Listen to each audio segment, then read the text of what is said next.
to show you why fully underwriting properties is so important. At first glance, a lot of these properties seem like really, really good deals. And you see, wow, this thing's got $100,000 plus spread in it. It has to be a deal.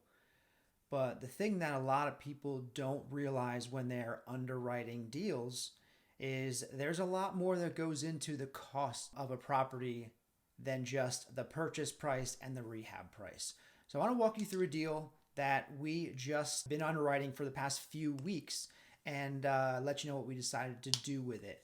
So this was a property on Semmes Drive in McCalla, Alabama, suburb of Birmingham. And this was a 4-bed, 2.5 bath, almost 2,300 square foot house. And when I initially underwrote this house, I put it as an ARV or an after repair value of around $340,000. And that was based on recently sold comps in the same neighborhood, very similar floor plans. So I felt pretty confident that it was going to be right around the $340,000, possibly higher, but I was not going to use those higher guesses when I'm factoring in my numbers and running my numbers and making decisions. Let's take a look now at what the details were that I knew about going into this deal. We were going to take over an existing mortgage. So we're going to take it over subject to with a balance of $138,726. The sellers have arrears of roughly $33,000. So we will be responsible for paying the $33,000 to stop an auction. So we have to come out of pocket, pay that fee. Once that is paid to the trustee, then the auction is canceled. And the loan becomes a loan in good standing. And the bank then says, okay, we're all good. Everything's back to normal. Then seller, this was a divorce situation. And the husband, whose name is actually on the mortgage, unfortunately the seller's wife or ex-wife is also on the deed. So even though it's only his mortgage, he does not want any cash out of pocket or cash at closing. She is saying, hey, if you expect me to play ball and do this to help my ex-husband, I want $50,000. Now, it's not what I have written up there, but that's how the story started. I want $50,000. You then have a transaction coordinator who we're going to pay, and just for the sake of these numbers, I wrote $1,200 on here for transaction coordinator. Closing costs factor right around $2,500 in Birmingham for closing a house of this price. Especially when you're having sub 2, there's just some more paperwork that's involved, a little more, the lawyers just charge you more fees because it's a more involved transaction. This deal was brought to me from another investor, a fellow sub 2 member, Angel. He brought this deal to me because he knew I was local here in Birmingham and he is not local to Birmingham. I believe he's in New York. So I stepped in. I'm the one who went out, met the seller, went and took a look at the property, and we would be the ones that would actually purchase this property if we go forward with it.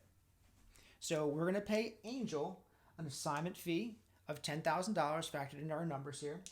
After I went out to look at the property, we realized that the rehab costs were going to be significantly higher than we had initially anticipated. A house that's been lived in a decent neighborhood. We didn't expect there to be massive number as far as rehab, thinking maybe it was going to be somewhere in the $40,000 or $50,000 range. After going out, taking a look at the property, we're really looking more like the $60,000 range. And these things start to just eat away at the profitability of this deal.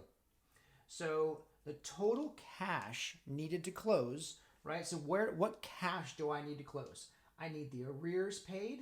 I need to give the seller cash. I have to pay the transaction coordinator. I have to pay the closing costs, the assignment, and the rehab. We're going to need that rehab number there as well. So that whole number, all that included, is $131,000. That's not the amount we're purchasing the property for, though, because in order to figure out what we're purchasing it for, you need to factor in the amount of the balance of the existing mortgage that we are taking over subject to. So just add the 131 and the 138 together. You figure we're in there for right around 270,000 or so. Then here's where most wholesalers don't get this next part. And this can be frustrating for fix and flippers or buy and hold investors, really any buyers out there. This part can be very, very frustrating because a wholesaler is going to bring a deal and say, hey, the rehab is 60,000. I got this. I know ARV is 340. I'm good there. I know how to run my comps, and I multiply it by 70%, and I subtract the rehab and add my assignment fee. And I'm not sure why you don't agree with my numbers. Well, here's part of the problem. To do this project, we're looking at. I'm factoring in 6 months to do this project. It's possible we can get it done sooner, but I don't want to run a business based on possibilities. I want to give myself 6 months in my budget. So 6 months of interest charges. Where does this $131,000 come from? It comes from a private money lender. That private money lender wants us to pay them interest, obviously. Well, that $131,000 will cost us $6,000 over the course of 6 months. $1,000 a month to have that money. Also, when we are taking this 138 subject to, the payment on that is $1,342 a month. I know it's a little bit high. They had a bad interest rate. It is what it is. But that is $8,052 for 6 months. So if you take the $6,000 and the $8,000, it brings my total costs of this deal to $284,000. Now, what happens when I finalize the project and I sell the project? If I want to get top dollar, I'm going to list it with an agent. I'm also going to have closing costs when I sell it. So I'm going to have realtor commissions and closing costs, which are going to be around $26,000. That brings my final cost basis on this entire project to $310,728. And what did I say my ARV was? $340,000. I've got a potential profit of $29,000. Some investors will say, I'm good with a $30,000 profit. I'll do that deal all day long. Other investors will say, no, I won't do a deal for less than 20%.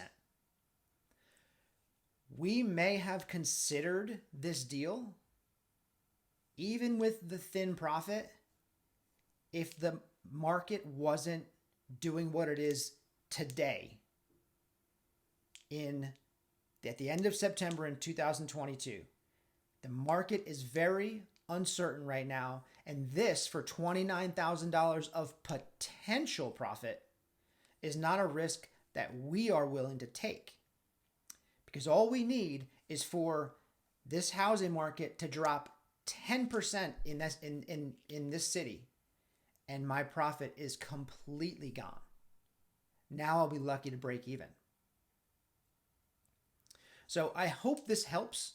I hope it helps a lot of wholesalers out there that have never actually run through all these numbers understand that there's a lot more that goes into a buyer's mind when we're underwriting a deal and to figure out whether it's worth the risk to us.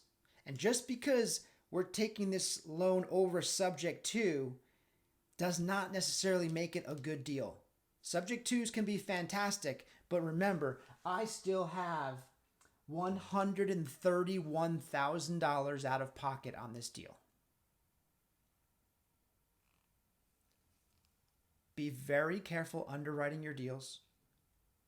Make sure you understand all the costs associated with buying and flipping houses, understanding private money, how much it costs, how long you can have it for. These all factor in to whether or not you can have a profitable business model.